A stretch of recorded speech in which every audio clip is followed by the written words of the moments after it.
के तत्वाधान में आयोजित सदगुरु कबीर की 625वीं जयंती के अवसर पर पधारे हुए सदगुरु कबीर जागू मठ वाराणसी से श्रद्धेय श्री प्रेम साहेब जी, विभिन्न मठों और आश्रमों से पधारे हुए मुद मंगलमय संत समाज, धर्म प्रेमी सज्जनों, श्रद्धा मूर्ति देवियों, बीजक साखी प्रकरण में सदगुरु कबीर की एक साखी है। शब्द हमारा आदि का शब्दे पैठा जीव, फूल रहन की टोकरी घोरे खाया घी। सदगुरु कबीर कहते हैं कि मेरे जो शब्द हैं वो आदि तत्व का परिचय देने वाले हैं, परंतु लोगों का मन उस आदि तत्व में स्थिर न होकर भ्रम कल्पना के शब्दों में डूबा हुआ है। यह मानव जीवन फूल रखने का पात्र है, सार संग्रह सद्गुणों को संग्रह करने का पात्र है, किंतु ऐसा उत्तम मानव जीवन भ्रम कल्पनाओं में, दोष दुर्गुणों में, आदतों में, विषय वासनाओं की आसक्तियों में पड़कर उसी प्रकार बर्बाद हो रहा है जैसे छाछ में पड़े रहने से घी नष्ट हो जाता है, घी खराब हो जाता है, बर्बाद हो जाता है। इस साखी में सदगुरु कबीर हमें 4 बातें बताते हैं। पहली बात वे कहते हैं कि शब्द हमारा आदि का, मेरे जो शब्द हैं वे आदि तत्व के परिचय देने वाले हैं। जिन लोगों ने भी सदगुरु कबीर की वाणियों का थोड़ा बहुत अध्ययन किया होगा, उन सबको ये मालूम है कि सदगुरु कबीर कोई किस्से कहानी की बात नहीं कहते, किसी की महिमा की बात नहीं कहते, किसी व्यक्ति के आँख, नाक, हाथ, कान, पैर, पीठ का वर्णन नहीं करते, पाप काटने के लिए सस्ते उपाय नहीं बताते,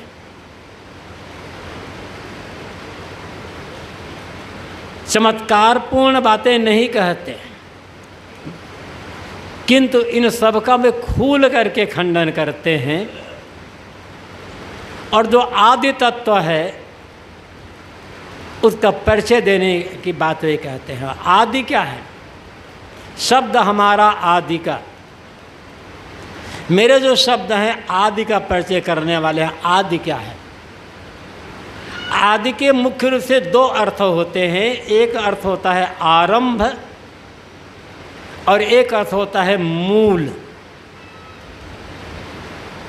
यहाँ आदि का अर्थ आरंभ नहीं है, आदि का अर्थ है मूल। वो मूल तत्व क्या है? मूल तत्व किसे कहते हैं?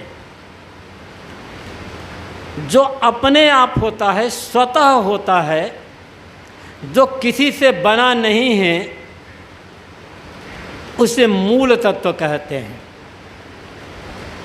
मूले मूला भावाद मूल ममूलम, ये सांख्य दर्शन का सूत्र है कि मूल में मूल का अभाव होने से मूल अमूल होता है। उदाहरण समझ सकते हैं, जैसे पेड़ होता है, पेड़ की जड़ होती है किंतु जड़ की जड़ नहीं होती, जड़ बिना जड़ के होती है। पेड़ का आधार है जड़, किंतु जड़ का आधार क्या है? वो अपने आप है, मूल है, उदाहरण है। मकान की नींव होती है किंतु नींव की नींव नहीं होती, नींव बिना नींव के होती है। इसी प्रकार से हमारा जो शरीर है, इस शरीर का आधार है जीव, चेतन, आत्मा, रूह, सोल, जो भी नाम आप कह लो, किंतु जीव का कोई और आधार नहीं है। जीव स्वतः है, या को मायन या को बापा, यह तो स्वतः आप ही आपा, वही मूल तत्व है। अध्यात्म के केंद्र में न कोई देवी है, न कोई देवता है, न कोई अलग ईश्वर परमात्मा या ब्रह्म है। अध्यात्म के केंद्र में यदि कोई है तो जीव है। उस जीव को विभिन्न भाषाओं में, विभिन्न मत मजहबों में विभिन्न नामों से कहा गया है। कोई जरूरी नहीं है कि जीव को हम जीव ही कहें,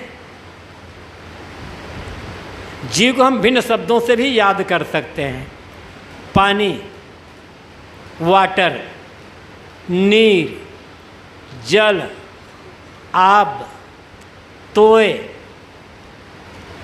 और अन्य और भी भाषा, लेकिन तत्व तो वही है ना, उसमें तो अंतर नहीं हुआ। शब्द बदला, वस्तु नहीं बदली है। इसी प्रकार जीव, चेतन, रूह, सोल, पुरुष, आत्मा, ये कुछ भी हम कह लें, चीज़ वही होगी। नाम बदला है, वस्तु नहीं बदली है। मूल क्या है? हर व्यक्ति का अपना आपा। और सद्गुरु कबीर हमें हमारे स्वरूप की याद दिलाते हैं। और हम सबको जानते हैं, अपने आप को नहीं जान पाते हैं। हमारे भटकने का कारण, दुखी होने का कारण अपने आप को न जानना है। मैं कौन हूँ, ये मूल प्रश्न है। अध्यात्म की शुरुआत मैं से होती है कि मैं कौन हूँ। मैं ईश्वर चाहता हूँ, मैं ब्रह्म चाहता हूँ, मैं खुदा चाहता हूँ, मैं स्वर्ग चाहता हूँ, मैं मोक्ष चाहता हूँ, मैं मुक्ति चाहता हूँ। तो चाहने वाला कौन है? कौन है जो ईश्वर चाहता है? कि वह कौन है जिसे ईश्वर की आवश्यकता है? वह कौन है जिसे ब्रह्म की आवश्यकता? वह कौन है जिसे परमात्मा की आवश्यकता है? वह कौन है जिसे मुक्ति, मोक्ष और स्वर्ग की आवश्यकता है? कुछ तो होगा ना। इसलिए शुरुआत ईश्वर या परमात्मा, मुक्ति और गति से नहीं करनी है, शुरुआत उससे करनी है जो ईश्वर खोज रहा है। जब हम शुरुआत वहाँ से करेंगे तो भटकना नहीं होगा। और वो जो जीव तत्व है, वो आत्म तत्व है, सबके घट में बैठा, सबके घट में है, वो बाहर नहीं है, इस शरीर के अंदर ही है। गीता में एक श्लोक आता है, उपद्रष्टानुमंता चा भर्ता भोक्ता महेश्वर परमात्मेति चाप्युक्तो देहे अस्मिन् पुरुषः परः। श्री कृष्ण कहते हैं, अर्जुन, उपद्रष्टा, सबको देखने वाला, सबको जानने वाला, सबको प्रेरणा देने वाला, सबका भरण पोषण करने वाला, अपने कर्मों का फल भोगने वाला, महेश्वर, महान ईश्वर, परमात्मा च अपि उक्तो, जिसे परमात्मा भी कहा जाता, वो कौन? देहे अस्मिन्, इस शरीर के अंदर रहने वाला जो पर पुरुष है, श्रेष्ठ पुरुष है, वो कौन? उस शरीर में कौन रहता है? जीव ही तो रहता है। इसलिए भटकना नहीं है, किंतु मन को अंतर्मुख करना है, और मन को अंतर्मुख करने के लिए ही सारी साधनाएं हैं। मन अंतर्मुख नहीं हुआ, मन निर्मल नहीं हुआ, मन शांत नहीं हुआ, तो सारी साधना बेकार चली गई। कुछ महात्मा लोग कहते हैं, गृहस्थों की शिकायत तो है ही, साहब ध्यान में बैठते हैं, भजन में बैठते हैं, मन ठहरता नहीं, मन तो शांत ही नहीं होता। ऐसे कुछ महात्मा लोग भी कहते हैं चाहे कितना भी उपाय कर लो, मन तो ठहरने वाला नहीं है, तब साधु काहे हो गए हो फिर? यदि मन ठहर नहीं सकता, मन शुद्ध नहीं हो सकता, तो किसके लिए साधु हुए हो फिर? एक साधु जब ये कहता है, एक संत जब ये कहता है, एक गुरु जब कहता है कि मन शांत नहीं होता, तो आश्चर्य होता है। साधना नहीं करते हो तो मन शांत कहाँ से होगा, मन निर्मल कैसे होगा? दुनिया में यदि कुछ भी हमारे वश में हो सकता है तो हमारा अपना मन ही वश में हो सकता है। शरीर को भी अपने बस में हम नहीं कर सकते, शरीर तो रोज़ बदल रहा है। जब शरीर हमारे बस में नहीं हो सकता, दूसरा और क्या बस में होगा? तो अपने स्वरूप का सही बोध तभी होगा जब मन निर्मल होगा और बहिर्मुखता से मुड़ करके अंतर्मुख होकर के आत्म शांत होगा। तब साहब कहते हैं शब्द हमारा आदि का, मैं उस आदि तत्व का परिचय दे रहा हूँ। अपने आप को जानो किंतु शब्दे पैठा जियो। लोगों का मन भ्रम कल्पनाओं में घुस गया है। भूत प्रेत, जादू टोना, तंत्र मंत्र, दिशाशूल, ग्रह लगन, योनि, स्वर्ग नरक आकाश, पता नहीं कैसे कैसे भ्रम कल्पनाओं में डूबा हुआ है। बचपन से सुनते आए हुए हैं, बात वही है। अनेक कबीरपंथी कहलाने वाले, अनेक पारखी कहलाने वाले लोग भी जब कोई संकट आता है तब बैगक पास जाते हैं झाड़ने फुकाने के लिए। क्यों? क्योंकि अपने कर्मों पर विश्वास नहीं, कबीरवाणी पर विश्वास नहीं है, पढ़ते नहीं। कबीरपंथी कहलाना अलग है और कबीरपंथी होना अलग है। जो सही कबीरपंथी होगा उसके मन में भ्रम नहीं होगा, अंधविश्वास नहीं होगा, चमत्कार की बात नहीं होगी, मिथ्या कल्पना नहीं होगी। वो जाएगा सब जगह, लेकिन सच्चाई को समझने का प्रयास करेगा। इसलिए भ्रम कल्पनाओं से मुक्त होने की आवश्यकता है।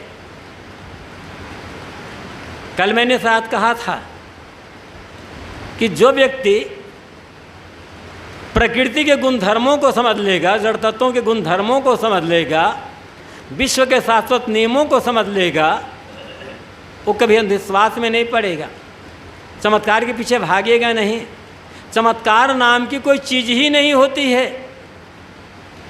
जितने भी चमत्कार हैं सब छल कपट है, चालाकी है, बेईमानी है, और हाथ की सफाई, वस्तु के बनावट और रासायनिक द्रव्यों का मिश्रण होता है। चमत्कार जैसा कुछ है ही नहीं। साहब कहते हैं शब्दे पैठा जीव।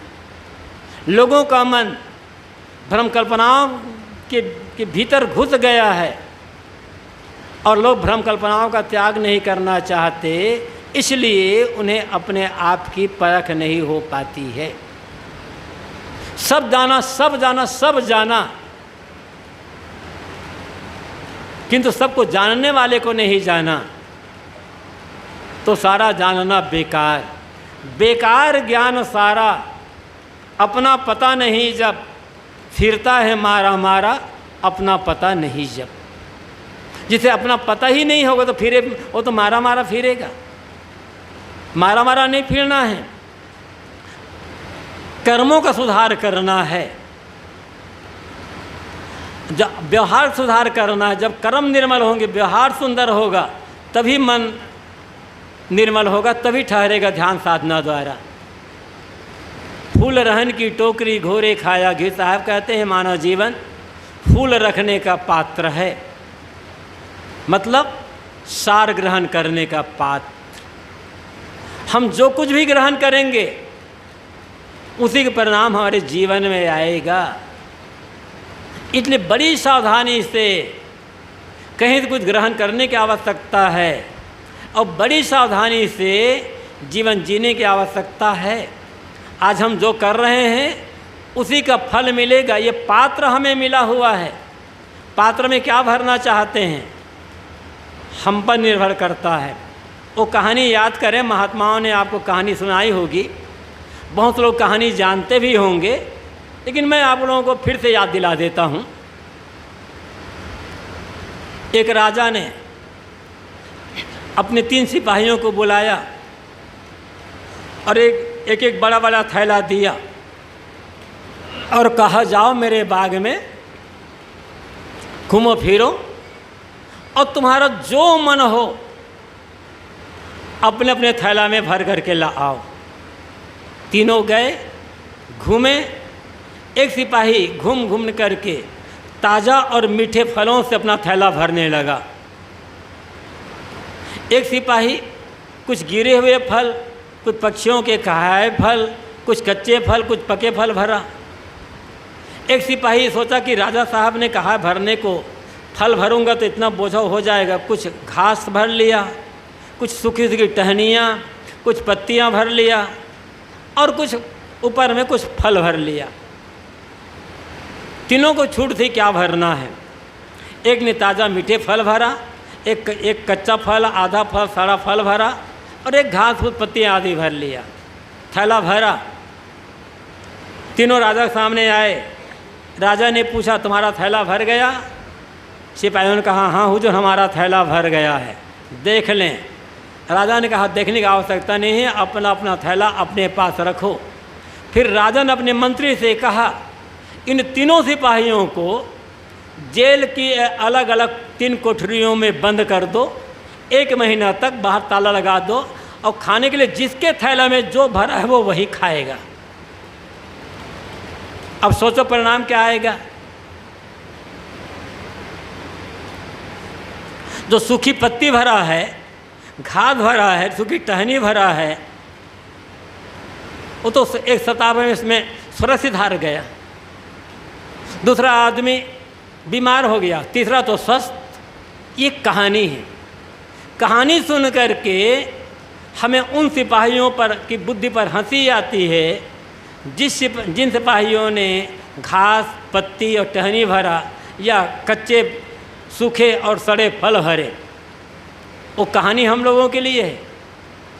कुदरत ने, चाहे कुदरत ने कहो, चाहे प्रकृति के नियमों ने कहो या हमारे कर्म फल के संस्कारों ने कहो, ये हमारे 3.5 हाथ का थैला दिया। हर आदमी को 3.5 हाथ का थैला मिला हुआ है।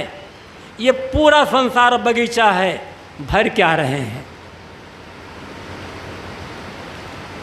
ये जो थैला मिला है, हर आदमी स्वतंत्र है कर्म करने को। हम अब तक हमने अपने थैला में क्या भरा है वो है, वही खाने को मिलेगा। तब आंसू बहाते हुए खाना पड़ेगा या हंसते हुए खाना होगा। अब तक जो जीवन जिया है उसमें क्या भरा है जरा सोच लें।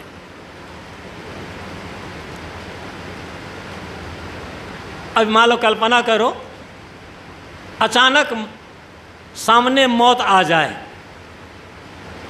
और आकर सामने खड़ी हो जाए और हमसे कहे कि चलो तुम्हारा समय पूरा हो गया है, तुम्हें लेने के लिए मैं आई हुई हूँ। मौत को सामने खड़ी देख करके मन में क्या विचार आएगा? यदि ऐसा लगा, मौत ने कहा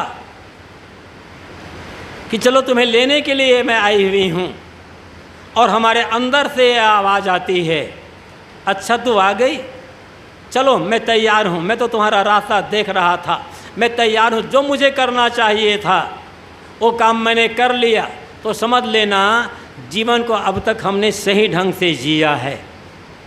जो करना चाहिए था वह काम करके जिया है।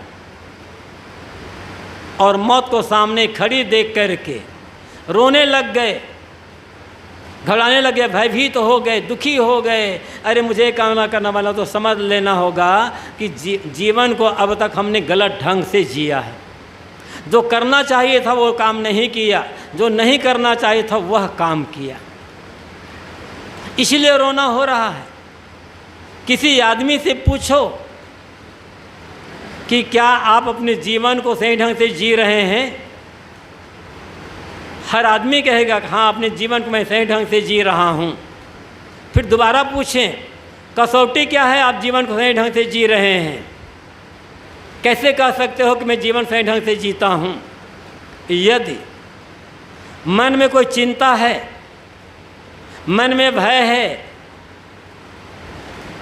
मन में दुख पीड़ा है, तनाव से भरा हुआ है मन, अशांत है मन, बिस्तर पर सोते हो, नींद नहीं आती है, बदलते हो करवट बदलते रह जाते हो, समझ लेना जीवन जीने तरीका बहुत गलत है। क्योंकि जो गलत जीवन जिएगा उसी के मन में चिंता होगी। साधु है, गृहस्थ है, इससे कोई मतलब नहीं होता। चाहे कोई साधु हो चाहे कोई गृहस्थ हो, शरीर में कोई बीमारी है बात अलग है। बिल्ली चली गई है, गर्मी बहुत है, नींद नहीं आ रही, बात अलग है। बाहर जोर की आवाज़ आ रही है, नींद नहीं आ रही, बात अलग है। लेकिन कोई आवाज़ नहीं, बीमारी नहीं, गर्मी, सारी सुविधा उपलब्ध है। लेट गए हो बिस्तर पर, बदल रहे हो करवट, नींद की प्रतीक्षा कर रहे हो, घंटा 2 घंटा बीत रहा है, गलत जीवन शैली का परिणाम। क्योंकि आपके मन के कुछ संस्कार आपको सोने नहीं दे रहा है। बिस्तर पर लेटे 1-2 मिनट में जाए मैं नींद आ गई, मुझसे से 5 मिनट भी नहीं लगा, नींद आ गई, समझ लेना जीवन को सही ढंग से जी रहा हूँ। ये कसौटी है। हमारा बिस्तर हमें बताता है कि हमारी जीवन शैली कैसी है। बाहर हमने क्या कमाया, क्या पाया, क्या खोया, सब यहीं का यहीं रह जाना है। कुछ साथ जाएगा नहीं, जो साथ जाएगा उसकी हमें याद नहीं है। जो साथ नहीं जाना है, रात दिन उसको बटोरने में, संभालने में अपने अमूल्य जीवन को हम बर्बाद कर रहे हैं। फिर भी हम बड़े समझदार हैं, फिर भी हम बड़े ज्ञानी हैं, फिर भी हम बहुत बुद्धिमान हैं। ये बुद्धिमानी काम ना आएगी, ये समझदारी काम ना आएगी।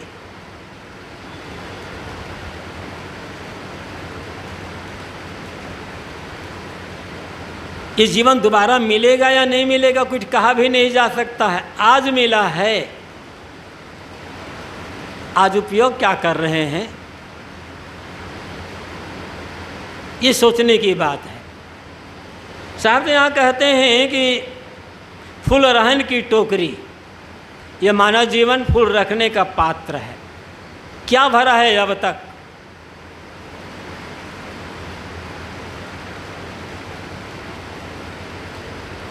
यदि सोचें, ऊपर बैठे हैं, नीचे बैठे हैं,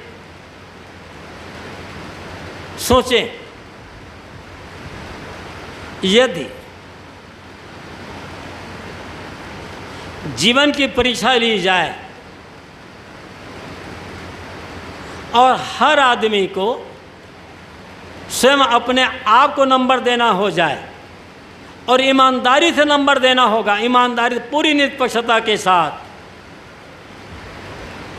जैसे हम दूसरे के जीवन को बारीकी से देखते हैं, उसके दोष दुर्गुण सद्गुण सदाचार को, ऐसे ही हमारा अपना मन, हमारे अपनी जीवन शैली, हमारे अपने कर्म व्यवहार, इन सब को देख करके हमें खुद को नंबर देना होगा। तो सोचिए कि आप अपने को कितना नंबर दे पाओगे, पास कर पाओगे या फेल कर पाओगे। कौन हमें क्या कहता है, कौन हमें साधु कहता है, महात्मा कहता है, गुरु कहता है, सद्गुरु कहता है, स्वामी जी कहता है, बैरागवान कहता है, या कोई हमें बड़े बुद्धिमान कहता है कि बड़े भगत और सत्संगी धार्मिक कहता है। ये सब यही के यही हैं, ऊपरी बात है सब। और ऊपरी बातों में हम फूल कर बैठ जाते हैं। वह हमें इतने लोग सद्गुरु कहने वाले हैं, इतने लोग हमारी आरती वंदना करने वाले हैं, आरती वंदना करने वाले काम नहीं आएंगे, हमारा मन काम आएगा।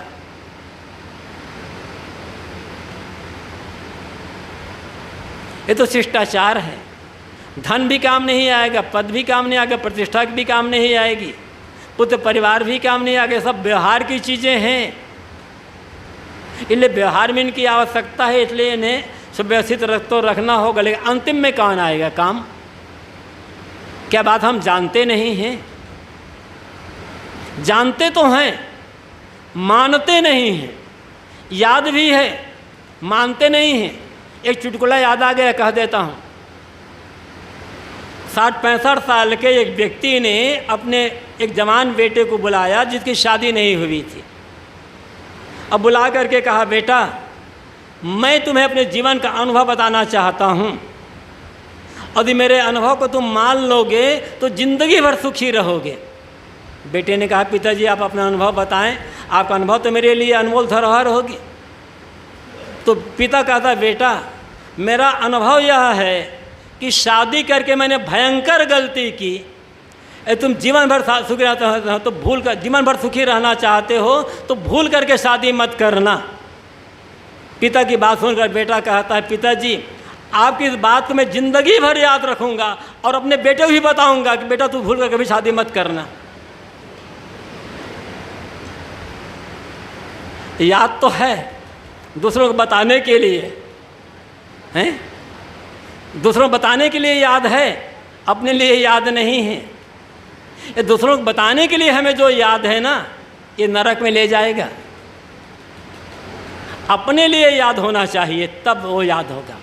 और अपने लिए याद होने का मतलब क्या है? हम बोल भले ना पाएं, जीना सीख जाएं। ज्ञान की बातें बोलने के लिए नहीं होती, बोलना मजबूरी है, लेकिन बोलने से ज़्यादा जीना काम आएगा। और ज़्यादा क्या, जीना ही काम आएगा। सदगुरु कबीर कहते हैं, फूल रहन की टोकरी ये मानव जीवन फूल रखने का पात्र है। इसलिए बड़ी सावधानी के साथ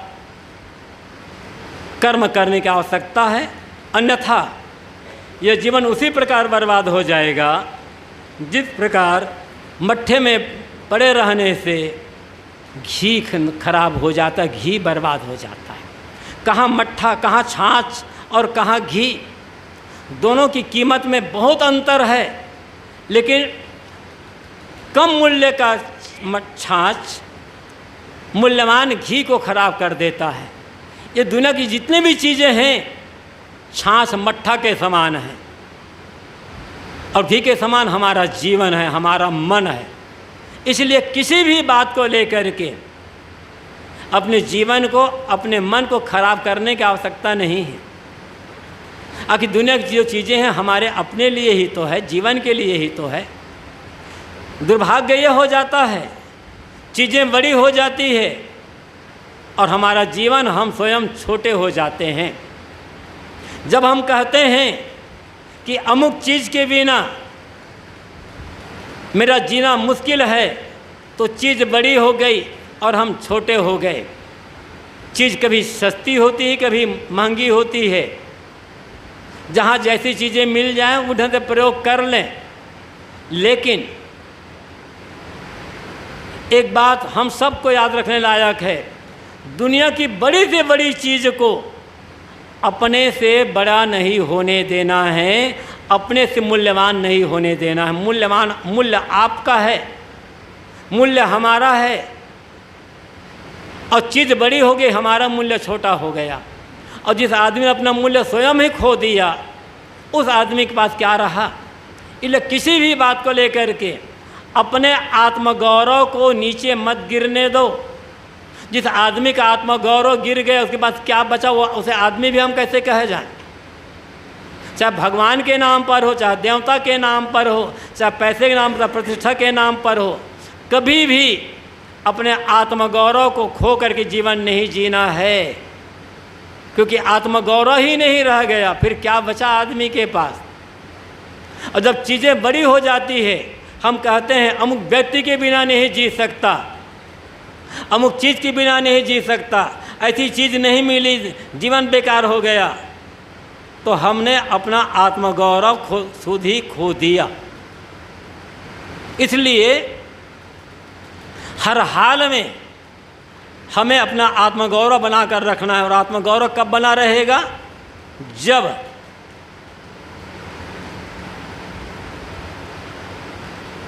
बाहर का आकर्षण खत्म हो जाएगा। चीज़ें मिलेगी, प्रयोग करेंगे, कहीं मन बंधा नहीं होगा, न लोभ में, न मोह में बंधा होगा, न बैर में बंधा होगा, न राग में बंधा होगा, न द्वेष में बंधा होगा, न ईर्ष्या में बंधा होगा, न घृणा में बंधा होगा, न अपने पराये की अंत ममता में बंधा होगा। कहीं मन बंधा, आत्मगौरव खोया, हम गुलाम बन जाते हैं। और जो गुलाम बन कर के जी रहा है वो जीवन को मूल्य का समझेगा। सुख से जिएगा कैसे? सुख से जीने वाला तो बादशाह होता है, और हर आदमी अपने आप में बादशाह है। और ये बादशाहत बिना पैसे के मिलती है। सदगुरु कबीर कहते हैं, चाह गई चिंता मिटी, मनवा बेपरवाह, जाको कछु न चाहिए सोई शाहंशाह। चाहनाएँ मिट गई, चिंता मिट गई। चाहनाएँ, इच्छा, कामना, तृष्णा, यही हम सबको छोटा बनाती है, गुलाम बनाती है। साहब कहते हैं, जिसके मन में कोई चाहना ही नहीं है, और यहाँ तक दुनिया की जो चीज़ें हैं, ज़मीन जायदाद, मठ मकान, रुपये पैसे, खाने पीने की चीज़ें, इनकी चाहना तो करना ही नहीं है। मुक्ति की भी चाहना नहीं करने। सदगुरु पुराण साहब जी कहते हैं, केवल मुक्ति आशा रहे ते हुए बंधवान, सुख सदा निराश पर सुन वैराग्य निधान। मुक्ति की भी आशा नहीं करना है। मुक्ति, चूँकि मुक्ति कहीं बाहर रखी नहीं है कि हम आशा करेंगे तो हमें मुक्ति कोई ला करके दे देगा। मुक्ति तो हमारा आपका स्वरूप ही है। चाहना क्या करना है? बंधनों को काटने का काम करना है। न ईश्वर पाने की चाहना, न मोक्ष पाने की चाहना, न स्वर्ग जाने की चाहना, सब तरफ से निष्काम, सब तरफ से अनासक्त, निर्चाह, निर्लोभ। तो जिसके मन में कोई चाहना नहीं है, कोई कामना नहीं है, कोई लोभ नहीं है, वो तो बादशाह है। और ऐसी बादशाहत बिना पैसे के मिलती है। और जिनकी कामना मिट गई, प्रेम है हम दूसरों के लिए, लेकिन मोह नहीं है, सेवा है, कामना नहीं है, वही व्यक्ति बादशाह हो सकता है। और जो बादशाह होता है, जीवन को सही ढंग से वही जीता है। सदगुरु कबीर की पंक्ति याद करें। साहब कहते हैं, शब्द हमारा आदि का, शब्दे पैठा जीव, फूल रहन की टोकरी, घोरे खाया घी। आदि तत्व, मूल तत्व। यहाँ जो साहब जिस आदि की बात करते हैं, इसी आदि तत्व को दूसरी साखी में कहते हैं, साखी बीजा दूसरी साखी पर दूसरी साखी में कहते हैं, जो चाहो निज तत्व को शब्द ही लेहु परख। निज तत्व को चाहते हो, शब्दों को परखो। साहब निज की बात करते हैं, पर की बात नहीं करते। राम नाम निज जानी के साहब कहते हैं। जिस राम को नाम पुकारते हो, राम बाहर नहीं है, राम नाम। जिस राम की बात साहब कहते हैं, वो राम निज का ही नाम है। निज के हरिपद गहिया साहब कहते हैं। तो जिस हरिपद की बात करते हो, वो हरिपद बाहर का नहीं है, वो निज का ही नाम, वो हरिपद निज का ही है, खुद का ही है, बाहर का नहीं है। और इसी के लिए साहब कहते हैं, एक नाम में निज के गहलों ते छूटा संसारी। साहब कहते हैं, एक नाम में निज का नाम कहता हूँ। और निज का नाम क्या है? अपना आपा। मैंने कहा था कि शब्द कुछ भी दे दो उसको, शब्द बदलने से अर्थ नहीं बदलता है। तो निज तत्व हमारा अपना आपा है, खुद है, स्वयं है। और स्वयं का ही ज्ञान नहीं है। लेकिन एक बात और, मैं अजर अमर अविनाशी शुद्ध चेतन हूँ, अहम शुद्ध चैतन्य ज्ञान स्वरूपम हम रट लें, तो ये शाब्दिक जानना हुआ। मैं आत्मा हूँ, मैं जीव हूँ, मैं चेतन हूँ, ये रटने से काम नहीं बनने वाला है। ये तो शाब्दिक ज्ञान है।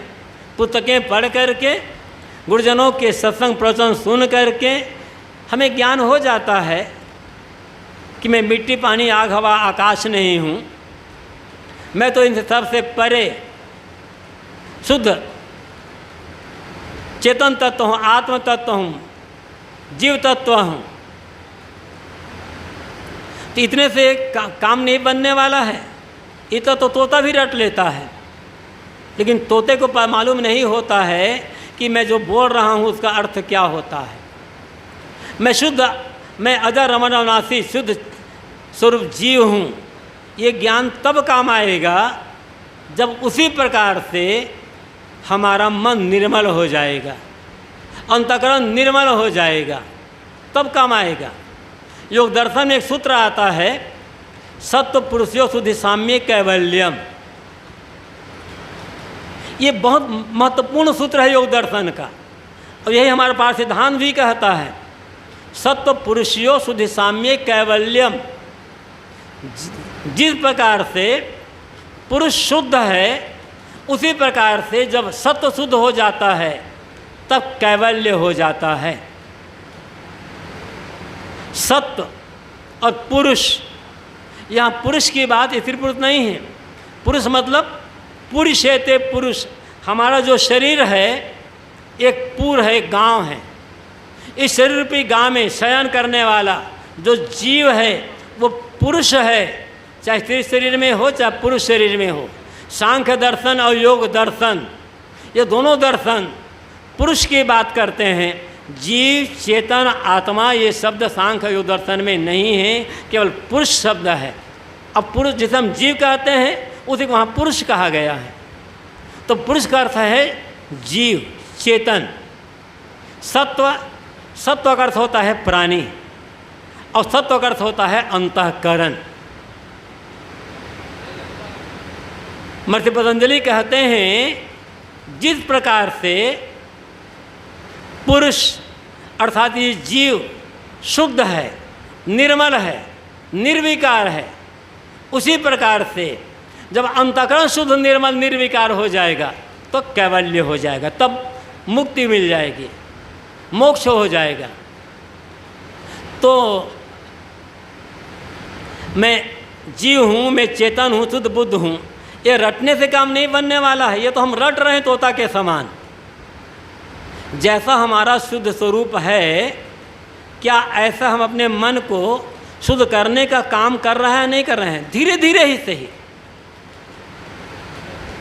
एक बारगी नहीं हो सकता। धीरे धीरे धीरे धीरे निरंतर हमारा प्रयास जारी रहे, और निरंतर प्रयास जारी जब रहेगा तो प्रयास करते करते करते करते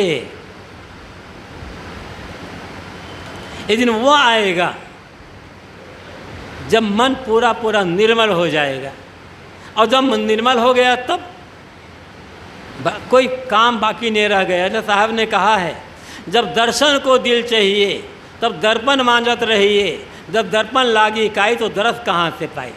यदि तुम आत्म साक्षात्कार का काम करना चाहते, पूरी आत्म शांति का काम करना चाहते हो, तो अपने मन रूपी दर्पण को मानते रहना। ये मन ही दर्पण है, तो मन दर्पण कहलाए। भले बुरे सारे कर्मों को देखे और दिखाए, मन ही देवता, मन ही ईश्वर, मन से बड़ा न कोई। मन उजियारा जब जब फैले, जग उजियारा होए। इस उजले दर्पण पर प्राणी धूल न जमने पाए, तो मन दर्पण कहलाए। और हमारे मन रूपी दर्पण में क्या है? तो धूल ही जमी हुई काफ़ी। तो धीरे धीरे गुरुजनों की संगति करते हुए, उनके बताए पद पर चल करके जितना जितना हमारा मन शुद्ध होता जाएगा, निर्मल होता जाएगा, तो उतना उतना ही हमारा आत्मज्ञान काम आता जाएगा।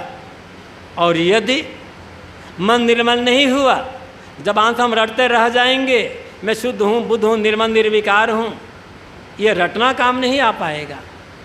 इसलिए सदगुरु कबीर इस एक साखी में शब्द हमारा आदि का शब्दे पैठा जीव, फूल रहन की टोकरी घोरे खाया घी, हमारे कल्याण बातें बता देते हैं। मनन करना है, याद करना है, जीवन में उतार लेना है।